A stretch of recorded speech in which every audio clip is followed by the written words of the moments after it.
Le dimanche, c'est aussi le jour des enfants, comme on dit dans les confessionnaux, en se rebraguettant sous l'œil négligent de Dieu qui voit tout mais ne dit jamais rien.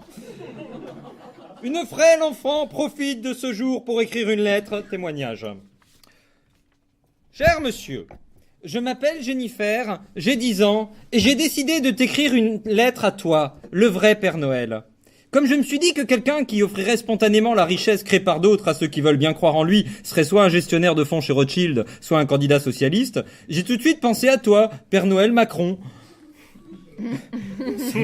C'est vrai qu'on a un peu passé la saison, mais tu sais bien que quand on aime, peu importe la date limite de consommation. Sans quoi toi-même tu te serais jamais marié avec Mme Brigitte.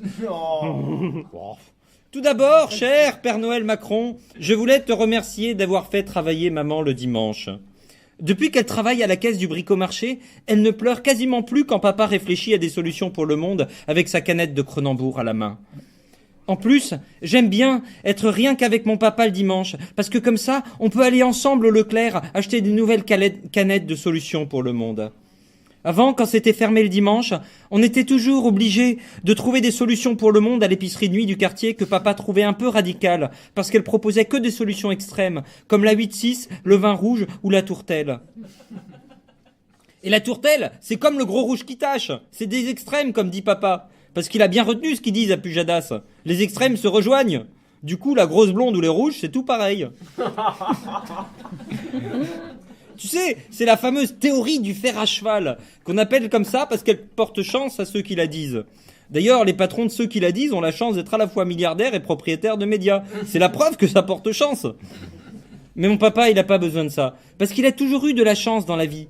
Par exemple, quand il a quitté son emploi afin de partager sa chance d'avoir un travail avec des plus démunis et des plus chinois que lui, il a immédiatement retrouvé une occupation.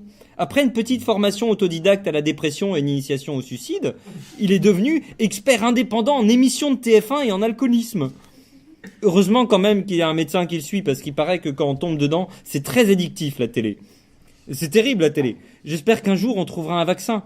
Mais pour l'instant, ça existe que sous forme difficile à administrer, comme des livres, suivre des cours à l'école ou avoir une vraie vie. Ou alors, il y a des produits de substitution, comme Facebook ou YouTube, mais c'est encore plein d'effets secondaires. Il paraît qu'on peut même voter Trump ou attraper une complotite. Et après, il faut amputer ou stériliser le cerveau, et on peut finir spectateur de M6. Mais mon papa, il s'en fout, parce qu'il a regardé que TF1 et BFM, parce que ça permet de devenir de droite, même si on n'a pas les moyens. D'ailleurs, depuis qu'il est chômeur et passe ses journées à la maison aux frais du contribuable, même maman l'appelle Pénélope fictif. Mais il aime pas parce que ça fait un peu tapette et il aimerait pas tomber malade de l'homosexualité, que même Zemmour il dit que ça se guérit mal. En tout cas, mon papa il est très assidu avec BFM parce qu'il dit qu'avec BFM on comprend mieux le monde, même quand on est bourré. Par exemple, si on comprend pas pourquoi on n'a plus de travail ou que les gens sont pauvres et violents, eh ben il y a toujours un monsieur avec une cravate qui a la solution. C'est soit parce qu'on paie trop d'impôts, soit à cause des Arabes, soit parce qu'on travaille pas assez à l'usine qui est fermée. En fait, si on fermait plus d'usines parce que les ouvriers français sont trop chers et travaillent pas assez, eh ben ça créerait des emplois. Ou alors on pourrait baisser les salaires et tout le monde deviendrait plus riche parce qu'on gagnerait moins. Le problème, c'est que quand on est à jeun, ça devient vachement moins clair. C'est pour ça que papa, il se dope quand il regarde BFM et TF1 pour jamais retomber en dessous de son niveau de compréhension du monde. C'est comme un élu. Dès qu'il tombe en dessous d'un certain niveau de compréhension de sa démarche par ses électeurs, il faut qu'il reprenne un peu de blonde saveur marine s'il est de droite, ou du gros rouge communiste qui tâche s'il est socialiste. Mais finalement, mon papa, il aurait pu faire de la politique. Il est largement aussi dépendant du liquide qu'un élu, en fait. Mais je n'arrête pas de te raconter notre vie, alors que je sais très bien que tu ne t'intéresses pas à ce que font les petites gens. En dehors des périodes où ils sont dans l'isoloir, bien sûr. Père Noël Macron. Alors, voilà.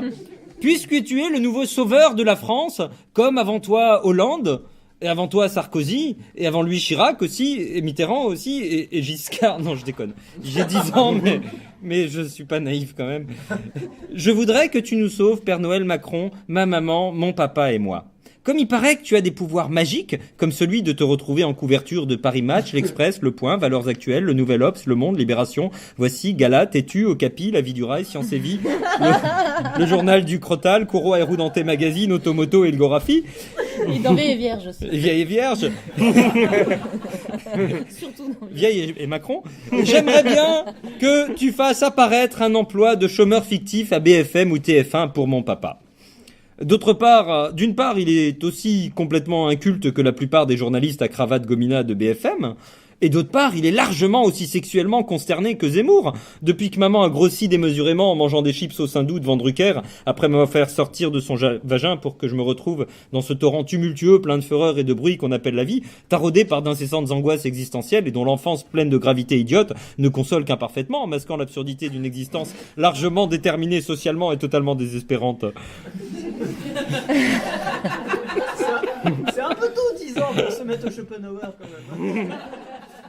Comme j'ai remarqué qu'il n'y avait pas de lien entre la rémunération qu'on touche et ses compétences ou son utilité sociale, sans quoi Jean-Michel Apathy ferait la manche dans le métro au lieu de faire le manche sur Europe 1, j'aimerais que mon papa ait un gros salaire, un très gros salaire, un salaire énorme, autant qu'un député cumulard, et avec des versements occultes en espèces, comme un sénateur de droite, pour être un vrai rebelle et se faire respecter dans notre quartier comme un malfrat qui a réussi.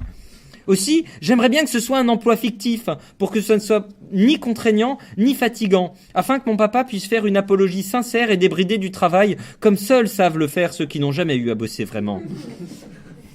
Idéalement, ce serait formidable que mon papa soit même chef de plein de gens sous-payés qui bosseraient pour lui et dont il s'approprierait les mérites, parce que j'ai remarqué que c'est plus valorisant de commander et qu'on est nettement plus exigeant sur la façon dont le travail devrait être fait quand c'est un autre qui le fait que toi. Si je te demande ça à toi, Père Noël Macron, c'est parce que je sais que tu as plein d'amis et qu'il n'y a rien de plus précieux que l'amitié quand on veut réussir dans la vie. Surtout quand on est complètement nul comme mon papa. Parce que bon, si on était vraiment doué, on pourrait se passer de gens comme toi pour réussir. Et même que je me demande si c'est pas pour ça que des gens comme toi existent. Juste pour que les nuls pleins d'amis puissent réussir quand même, sans se retrouver bêtement en concurrence avec des gens doués qui risqueraient de leur prendre leur place. En fait, Père Noël Macron, les gens comme toi, c'est finalement des sortes de socialistes pour les riches. Ça permet aux plus nuls et aux plus défavorisés par le talent de trouver quand même une bonne place dans la société. En fait, c'est de la discrimination positive, mais juste pour les riches. Ça leur permet d'avoir le même boulot que d'autres gens doués malgré leur handicap de nullité du départ, mais un boulot surpayé pour qu'ils puissent garder leur singularité, un goût immodéré pour le pognon, ainsi qu'une arrogance et un mépris infaillible pour ceux qui ne sont pas de leur classe. Enfin, comme les gens comme toi n'oublient jamais les femmes, surtout quand ils ont besoin de s'afficher, j'aimerais que tu fasses quelque chose pour ma maman, qui est très malheureuse depuis qu'elle mange des chips au Saint-Doux. Par exemple, ce serait super mignon si grâce à tes pouvoirs magiques, tu pouvais la rendre plus mignonne, comme t'as fait avec ta femme qui a toujours l'air aussi jeune et gaie comme un Italien quand il sait qu'il aura de l'amour et des pots de vin. Non. Je sais bien que c'est un gros chantier, mais à la maison, comme dit mon grand frère qui est adolescent, c'est notre projet! Alors, j'espère de tout mon cœur que tu pourras mettre tous mes rêves en marche, comme on dit chez les paraplégiques. Et en attendant, je te souhaite une bonne élection pour qu'enfin on ait un vrai changement, comme on a eu avec Hollande, Sarkozy, Chirac, Mitterrand, et même Giscard, tellement le monde y change en mieux à chaque fois qu'on vote. Sur ces bonnes paroles et ces bonnes intentions magiques inopérantes sur le réel, comme on dit quand on cherche à résumer l'ensemble de ton programme, je te fais plein de bisous, mon petit Papa Noël Macron. Merci à vous!